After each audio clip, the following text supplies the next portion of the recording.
Welcome to Horse's Mouth. I'm your host, Chris Budihas, and I have some esteemed colleagues here today at the bar. We've got Garry with Aqua Life Real Estate. Did I get that right, Garry? All right. Good. We got Joshua with the Risen Project. I got that right. You got it right. And we got Aldin with Euroclean Cleaning. Is that correct? Yes, sir. Well, gentlemen, it's good to see you. Thanks for coming in. Absolutely. Thank you. So, Aldin, we're going to start on this end of the bar. So, tell us about Euroclean. So we've been in business since 2019. Okay. We're a commercial and You residential. survived COVID. Congratulations. Fortunately. So 2019, we've been in business since, 2019, 7 years in business. We do junk removal, carpet, tile, upholstery cleaning. We also do interior housekeeping services. Okay. And these extra services, we started with housekeeping, just general cleaning, but we've kind of grew over the last 7 years and we've added those extra services. Now we are a full service cleaning company. That's wonderful. What's your value proposition? Because there's other people out there, as you know. Well, what we like to say is we don't cut corners, we clean them. Oh, Nice. that's a great tagline. I like we that. have stuck to that since the beginning, and it has turned a lot of heads. Yeah. So we're grateful, Yeah, that's awesome. And so, service area, what are we talking about? Northeast Florida, Southeast Georgia? How far out do you go? So we service all of Jacksonville, Callahan, St. Augustine as well. Okay. I have contracts in St. Augustine that we've been servicing 5+ years now. Yeah. We also have dealerships. We have, on and off jobs that call us out for a weekend or a week. We recently worked with Skechers Okay. I've heard of them. Yeah. as well. So we worked with their superintendent, their store staff, their district managers to get a store ready here in Argyle Forest in Orange Park. Yep. This was actually last month. So that was very challenging for the team and also new for us. Okay, But we good. knocked it completely out of the park. So 3 years from now, if you had a genie, where do you want to be 3 years from now? I want to be doing the exact same thing we're doing, just on a higher scale. Okay. And we're going there slowly. It just takes experience and knowledge. Okay. How to manage a team, growing the team. That's basically what it is. So how do folks find Euroclean? You can find us on Instagram, on Google. Okay. We have our social media footprint is all over the place. We have a Okay. pretty good Instagram page. We roughly get about 10,000 recommendations, reviews Wow, that's fantastic. a month. Yeah. So That's great, brother. Yeah. That's good. Thanks, Alden. Appreciate you being here. Thank you. Joshua, let's Hey. talk about what you're doing. You've been originally from here, traveled the world and came back. So Yeah. tell us about what you're doing. Yeah, so the Risen Project, we say it like this, is that we help ministries, nonprofits, and mission-driven businesses build something that lasts Yeah. through the 3 pillars of character, Yeah. leadership, and marketing. The way it originated, I've been in ministry for over a decade. Yeah. In 2020, Yeah. the famous 2020, I launched my leadership coaching business. My wife launched her digital marketing business. And what we found was I'd be working with an organization and getting some things in place. Okay, we're being more effective here, but your brand is off, your marketing sucks. Lisa would be working with some great clients. Hey, we're getting leads in the door, we're marketing you well, but your leadership is sabotaging all those efforts. And so what we found is you really need both. Yeah. And so that's where we come in. You really do need to be a leader worth following. Right. Then you have to actually be able to lead, and then you have to get that word out effectively, especially in a digitally saturated marketplace. And so Yeah. we believe we don't see anybody doing it as integratedly as we are, and so we say we want to be your strategic growth partners. That's awesome. Yeah. So Joshua, how do we find the Risen Project? The Risen Project is our Instagram, and the risenproject.com is where you can find all of what we do. That's awesome. Yeah, man. So Garry, Aqua Sir. Life, tell me more.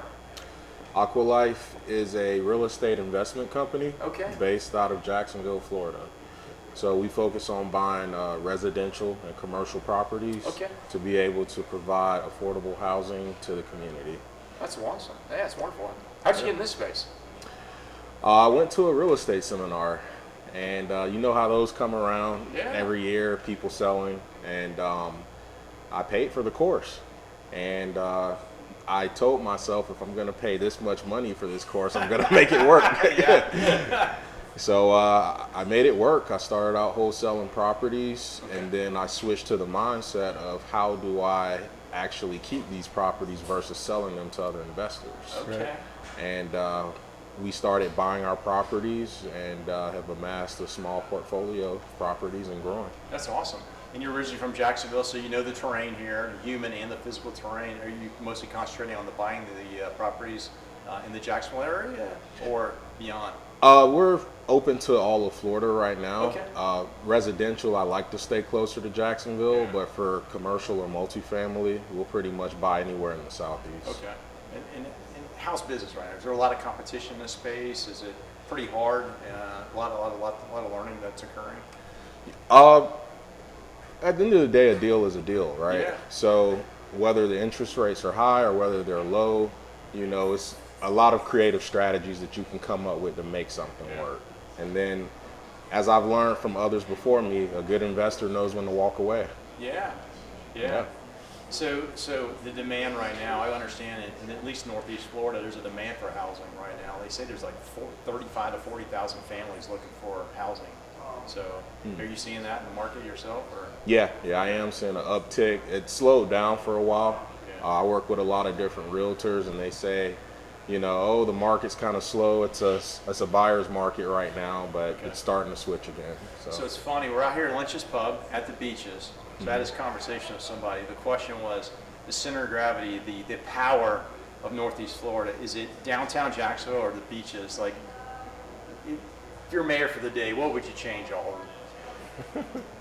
That's a good question. That's a very You're the good mayor, question. so you can do anything you want. I've been in many different parts of the city, and I can tell you I've seen quite a bit of from A to Z. Yeah. What I would do is I would probably change downtown slightly.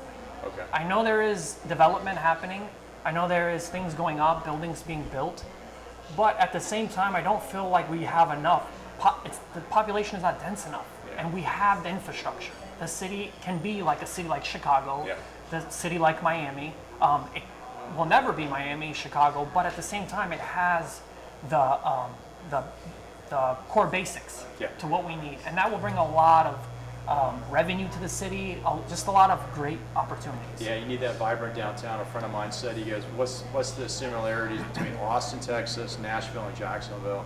Well, similarities are tax-free state, and then also there's a river running through it. But the question was, why do we have a vibrant downtown? So hopefully we're moving that direction. Joshua, what would you change? God, if I was the mayor, that's a beautiful question. I think one of the things I've seen about Jacksonville, I'm from here originally, it used to be the biggest city with a backwards mindset. It's not that anymore. It's an innovative place. I call it the dark horse, man. There are more billionaires here than most people would have no idea here. It's bonkers.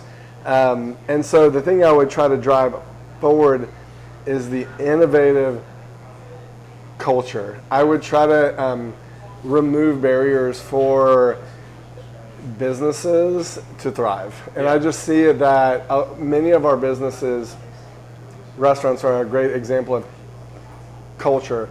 A place like Lynch's that is its own unique spot, that is what makes a culture thrive. And so I would also really try to, I know this is a bit of a topic around gentrification, but there's some places in the area that are historic, like Springfield and things like this, that there's such Avondale, such potential for it to grow, and for those to be those little innovative hubs.